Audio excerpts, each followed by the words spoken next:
Bonjour à tous, aujourd'hui on se retrouve pour une nouvelle vidéo sur l'arithmétique avec aujourd'hui le théorème fondamental de l'arithmétique. Alors comme beaucoup d'entre vous le savent, il existe le théorème fondamental de l'analyse, le théorème fondamental de l'algèbre et donc le théorème fondamental de l'arithmétique. C'est la 6e vidéo, je crois que je fais sur l'arithmétique.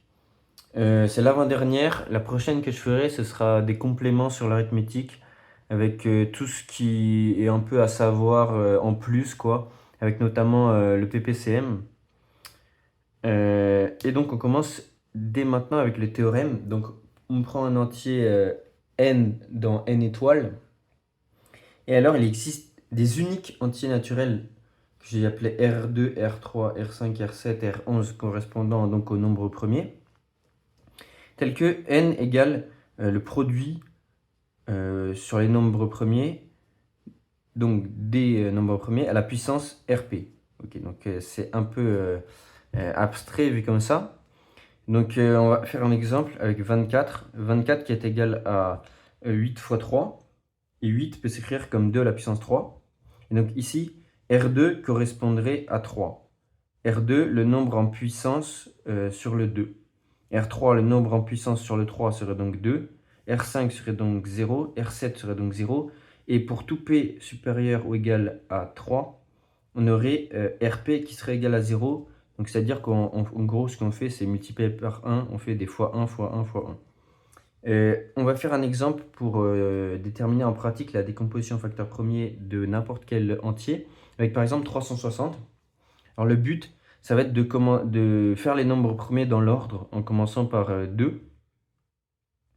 Et ce qu'on va faire, c'est qu'on va diviser 360 par 2 jusqu'à ce qu'on ne peut plus le diviser. On le divise par 2, ça fait 180. Donc on a divisé une fois. Ensuite, on divise deux fois, on a 90. On divise trois fois, on a 45. Donc on peut écrire 360 comme 2 puissance 3 fois 45. Et on est sûr qu'on ne pourra pas le diviser encore plus que ça par 2, puisque 45 n'est pas divisé par 2. Ensuite, on fait de même avec 45, et cette fois-ci on reprend avec 3.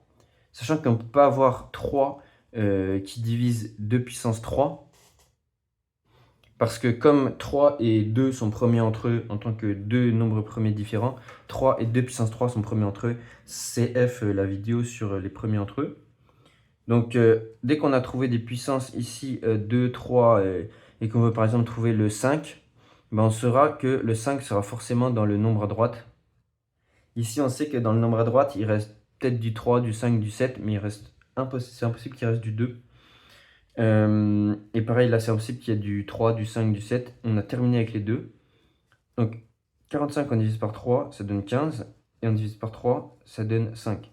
Du coup, on peut écrire ça comme 2 puissance 3 fois 3 à la puissance 2 fois ce qui nous reste à la fin. Donc 5 à la puissance 1. Et on a terminé, puisqu'on est tombé sur un nombre premier. Voilà, en fait, on divise jusqu'à ce qu'on tombe sur un nombre premier, en fait, c'est ça. Et après, donc 7 puissance 0 et juste des 0 pour les premiers qui suivent. Voilà, voilà. Et maintenant, on va commencer la preuve. La preuve qui va être une preuve par récurrence. Avec d'abord l'initialisation. Initialisation pour n égale 1. N égale 1. Et on n'a que 1 égale en effet le produit pour P appartenant à P des P à la puissance 0. Comme j'ai dit, en gros, faire fois 1, ça revient à mettre puissance 0 à tous les nombres premiers. Et donc si on met puissance 0 à tous les nombres premiers, on obtient bien cette égalité-là. Ensuite, hérédité.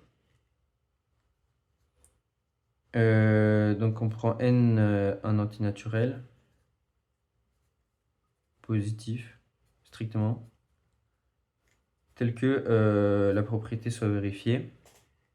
Pour tout cas dans un n, on va faire une récurrence forte, donc ce qui veut dire supposer que la propriété est vraie, pas que pour n, mais pour tout cas dans un n. Et on va essayer de montrer qu'elle est vraie pour n plus 1. Ce qu'on va faire, c'est qu'on va utiliser un résultat de la vidéo précédente qui dit que n plus 1 est divisible par un nombre premier En effet, le plus petit diviseur de n plus 1 qui existe est un nombre premier. Donc notons D, le plus petit diviseur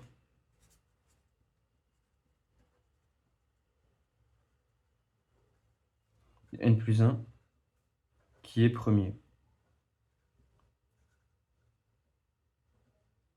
Et notons K, l'entier, donc qui le divise en gros n plus 1 sur D, tel que n plus 1 donc, égale K fois D. Et bien là, on a quasi fini, car en gros, on a n plus 1 qui s'écrit un nombre premier fois K qui est inférieur ou égal à n plus 1, car tout simplement, il divise n plus 1. On a K inférieur ou égal à n plus 1. Donc on peut appliquer la propriété de l'hérédité. Et on a aussi K qui est différent de 0 parce que n plus 1 est différent de 0. Donc K appartient à...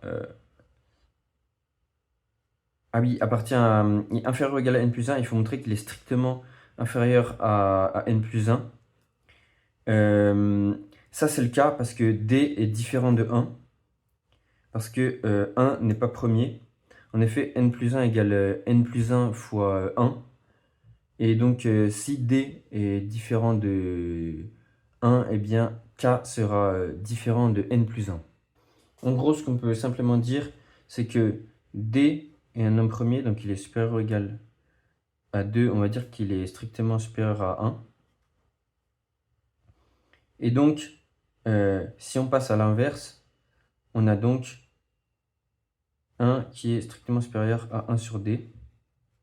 Et en multipliant par n plus 1, on a n plus 1 qui est supérieur ou égal, qui est supérieur strict à n plus 1 sur D, soit n plus 1 qui est strictement supérieur à K.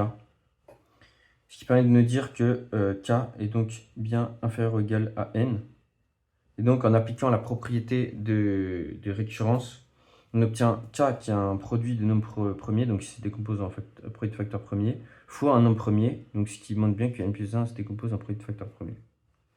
Maintenant, on va essayer de prouver l'unicité, c'est-à-dire supposer que n se décompose en deux décompositions en facteur premier différentes, soit n appartenant à n étoiles, tel que il existe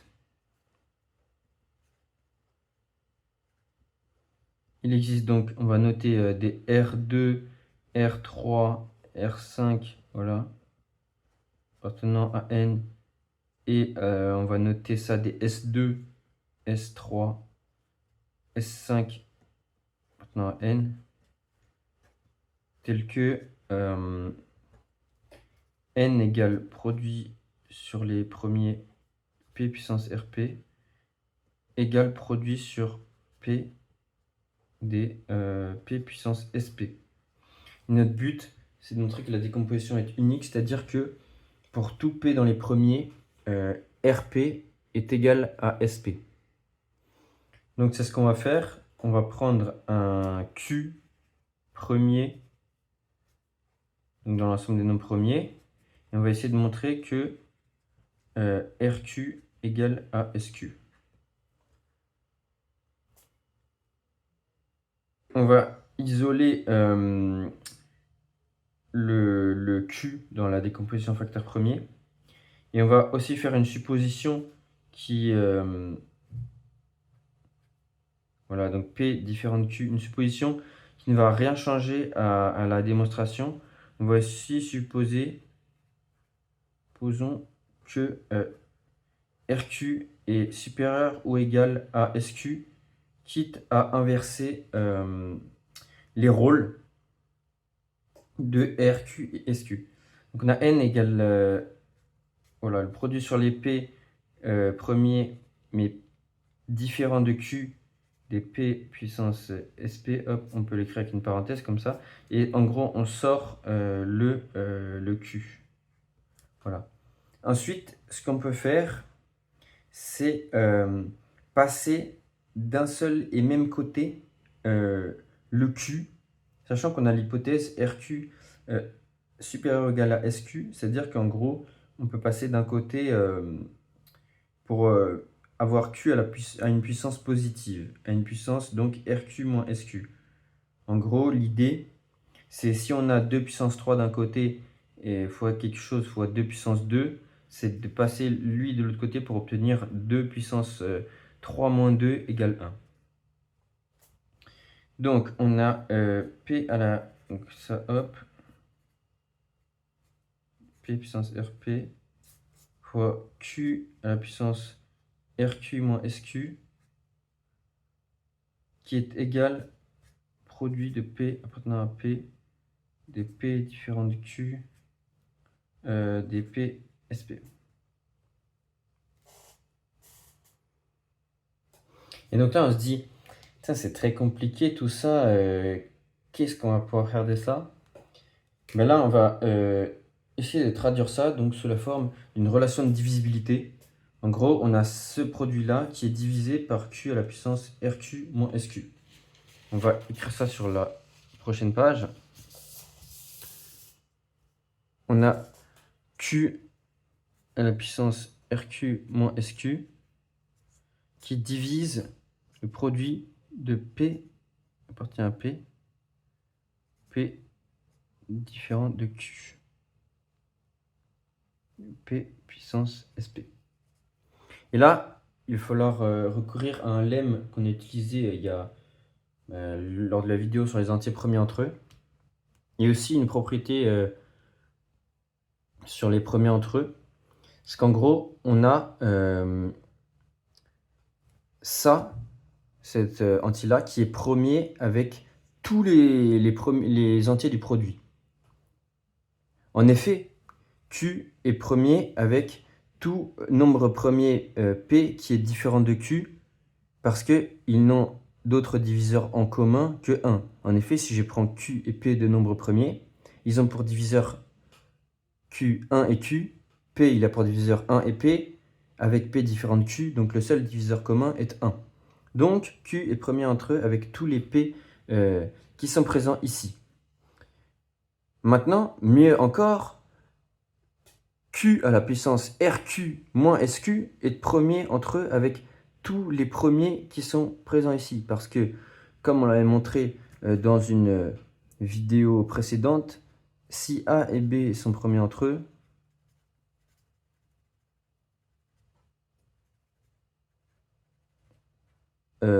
toute puissance AK et BK sont premiers entre eux. Même pas K, mais B puissance L sont premiers entre eux.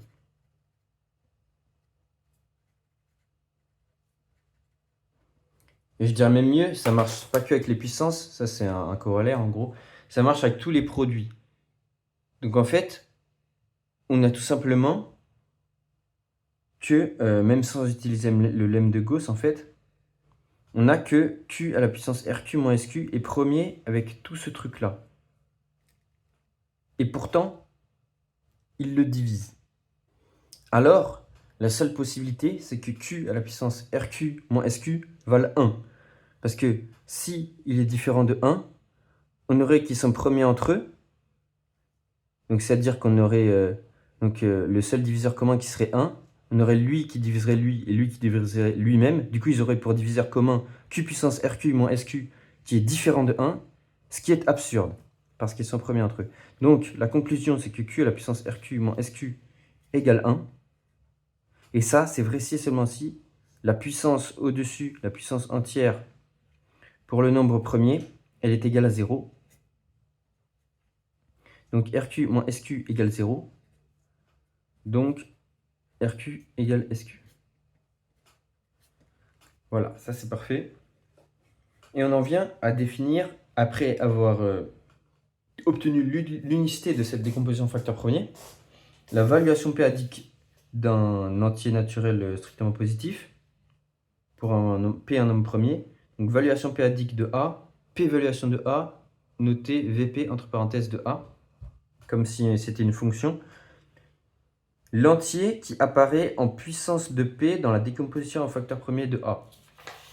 Donc, en gros, c'est le RP que j'ai introduit en début de vidéo. Voilà, par exemple, des exemples ici. Hein.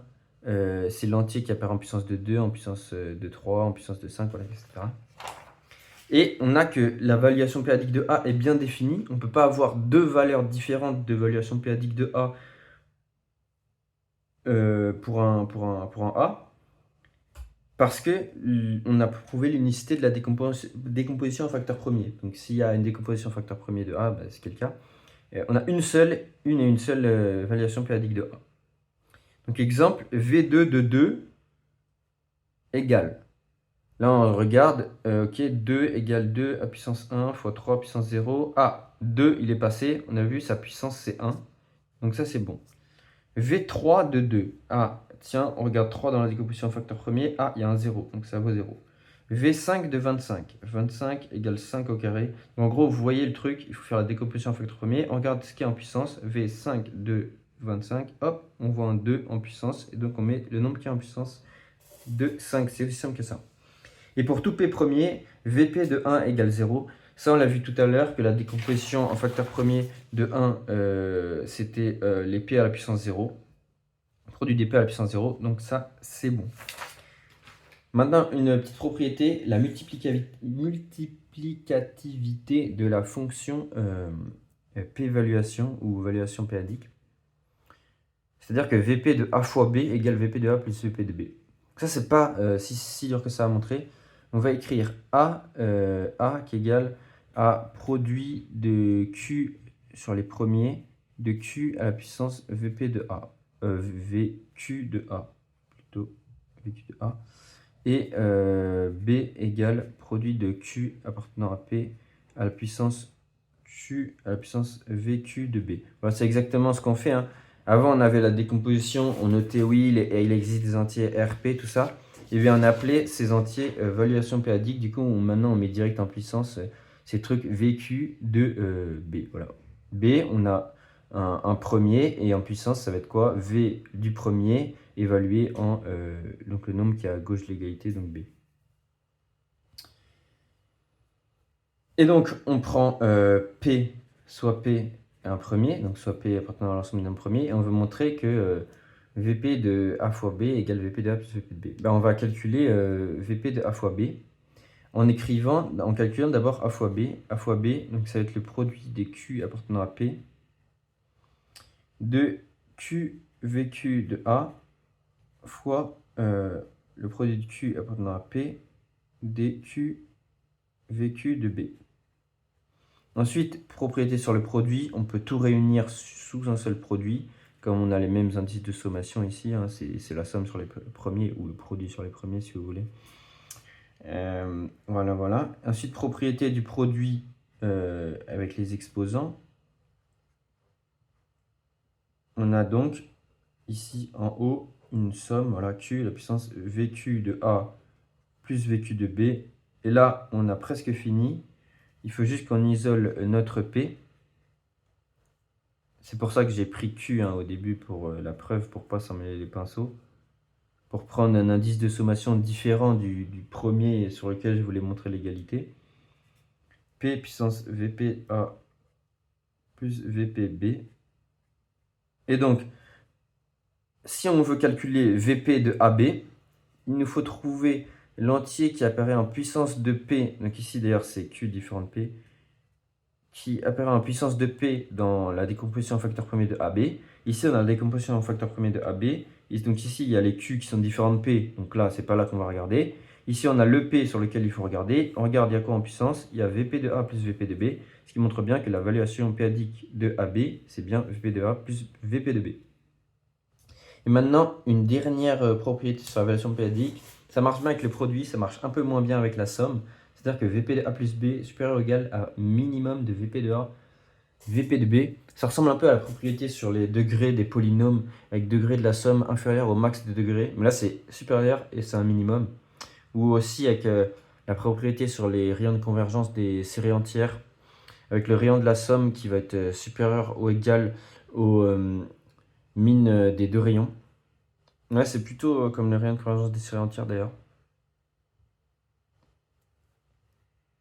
Et en plus, ça marche comme les séries entières, c'est-à-dire que s'il y a deux rayons différents ou s'il y a deux p-évaluations différentes, alors on a donc VP de A différent de VP de B, on a égalité, c'est-à-dire que c'est égal aux mines des deux p-évaluations.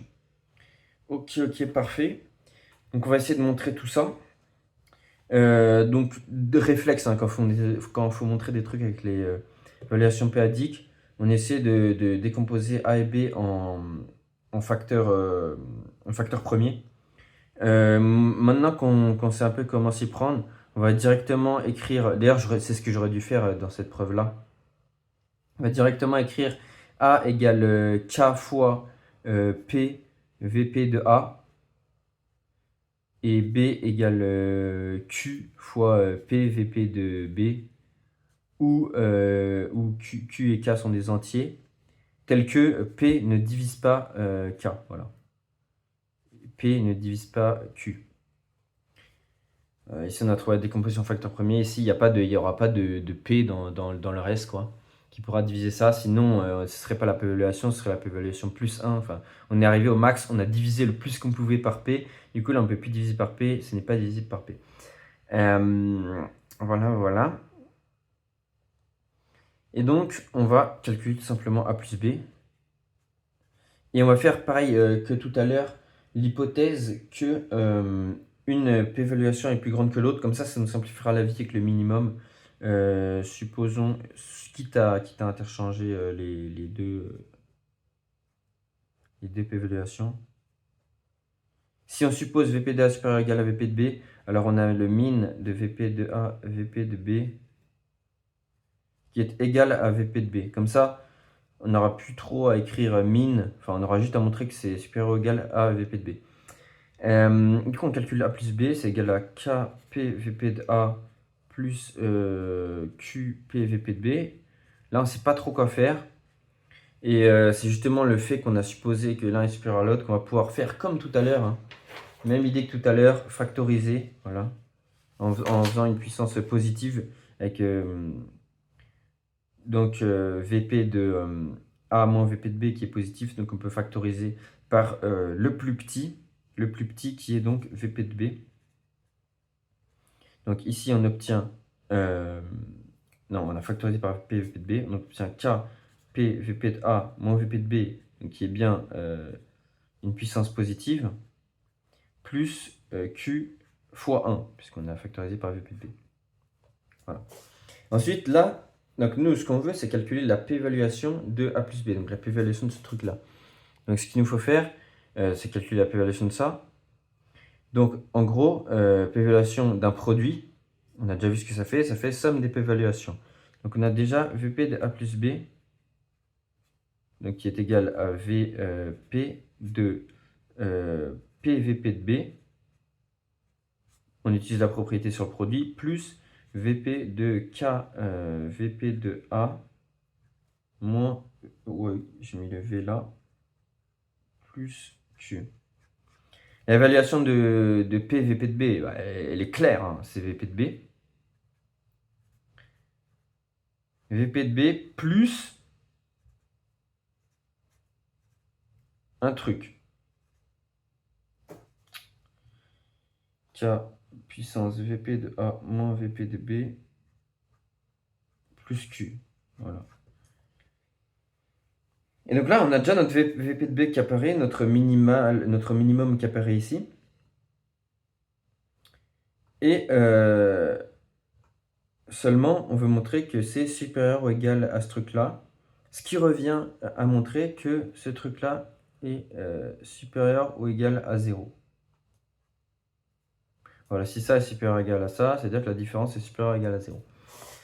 Et donc, il nous faut montrer que la p-évaluation de K à la puissance VP de A moins VP de B plus Q est supérieure à 0. Ça tombe bien, c'est le cas, puisque la p-évaluation est un nombre positif. Et oui, puisque la décomposition en facteur premier, c'est une décomposition en antinaturel. On a P fois 1, fois 2, fois 3, fois 0, mais on a P fois moins 1, fois moins 2. C'est bien un antinaturel. Donc on a bien la p-évaluation en cet entier-là qui est assez atroce, hein, qui est positive. Donc, on somme avec VP de B. On a bien la population de VP de B, qui est de VP de A plus B, je veux dire, qui est donc supérieur ou égal à VP de B. Donc, qui est égal au min, comme on l'a déjà dit. Ok, c'est parfait, il ne nous reste plus que le cas d'égalité. Donc, pour le cas d'égalité, bah, il faut montrer que la population de ce truc-là, elle est nulle. Et donc, c'est bien simple, on va supposer par l'absurde qu'elle est non nulle. Supposons par l'absurde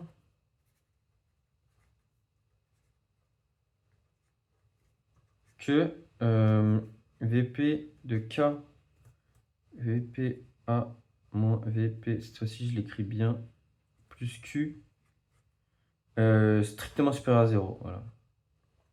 Supposons qu'elle est strictement... mais d'ailleurs, j'ai oublié le P à chaque fois. Ici, il manque un P. P, voilà. K, P, VP de A moins VP de B est strictement supérieur à 0. Alors, ça veut dire quoi? Ça veut dire que bah, il existe un entier, strictement supérieur à 0, tel qu'on peut factoriser ça en facteur premier par P. Donc, ça veut dire qu'en gros, K, P, VP de A moins VP de B plus Q égale, on peut le factoriser par P puissance je sais pas quoi. Bah, notamment, on peut le factoriser par P puissance 1 égale P fois du coup ce qui reste, quoi. On va écrire, je sais pas, P fois L, où L, L appartient à N étoiles. Et là, j'ai besoin d'une autre feuille pour finir. On va essayer de faire en deux, comme ça on garde un peu la fin de la démonstration d'avant. Enfin, comme ça on peut suivre un peu le cours de ce qu'on écrivait. Du coup, ça veut dire quoi? Ça veut dire que P divise K à P puissance VP de A moins VP de B.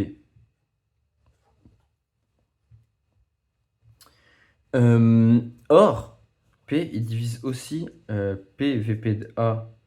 Il manque le plus Q. Plus Q, voilà. Il divise ce truc-là, c'est marqué ici. Et il divise aussi... j'écris n'importe comment. P divise P VP de A moins VP de B, parce que dans le cas d'égalité, pour le cas d'égalité, il faut que VP de A strictement différent à VP de B. Et nous, comme on a supposé supérieur ou égal, c'est-à-dire que VP de A strictement supérieur à VP de B. Car VP de A strictement supérieur à VP de B. Du coup, là, tout simplement, on a une puissance positive. Hein. C'est ce que je disais, hein, c'est la puissance positive qu'il y avait juste ici. En gros, on a VP de A, c'est 2, c'est 1, c'est 2, c'est 3. En gros, P divise P puissance 3, quoi. Juste, faut pas que ce soit égal, parce que sinon, on aurait P qui diviserait 1, quoi. C'est pour ça que, dans le cas d'égalité, on suppose bien les P-évaluations qui sont bien différentes. Du coup, on a P qui divise cet atroce truc-là, et on a P qui divise ce truc-là. Donc, P divise toute combinaison linéaire de ces deux trucs. Il divise notamment... P divise K, P, VP de A moins VP de B plus Q moins K fois VP de A moins VP de B. Hop. On peut multiplier, on peut faire des combinaisons linéaires, tout ça. En gros, j'ai pris une fois ça moins K fois ça. Et donc, si on calcule ce truc-là, bah, ça fait ça donne que P divise Q. Or, Q, à la base, on a écrit Q comme le reste, là, dans la décomposition en facteur premier de B, tel que ici, on a la p-évaluation de B, et dans le reste, on n'a pas de Q. En gros, voilà, on a exactement ce qu'il y a là. On a produit des Q appartenant à Q, où Q est différent de P. Voilà. Enfin, j'ai écrit Q, voilà, c'est marqué ici, où P ne divise pas Q. Voilà, en gros, on a divisé au max par P. Donc ici, on a obtenu le nombre de fois on peut diviser par P. Là, on ne peut plus diviser par P. Donc ça, c'est pas divisible par P. Q n'est pas divisible par P. Et ici, on trouve que Q est divisible par P. Donc, c'est bien absurde. Et qu'est-ce qui était absurde? C'était le fait que VP de ce truc-là, atroce, était super strict à 0. Et comme une p-évaluation est positive, on l'a dit, et qu'elle n'est pas supérieure stricte à 0, et ben le seul cas possible, c'est qu'elle soit nulle. Donc on trouve bien que la VP de ce truc-là est nulle, et donc que VP de A plus B égale VP de B. VP de B, que j'ai dit au début, qu'on supposait que c'était le min. Et donc, si on a donc VP de A différent de VP de B, ben le cas d'égalité énonce bien que VP de A plus B égale au min de VP de A, VP de B. Très très laborieux, mais on y est arrivé. Voilà, merci d'avoir regardé.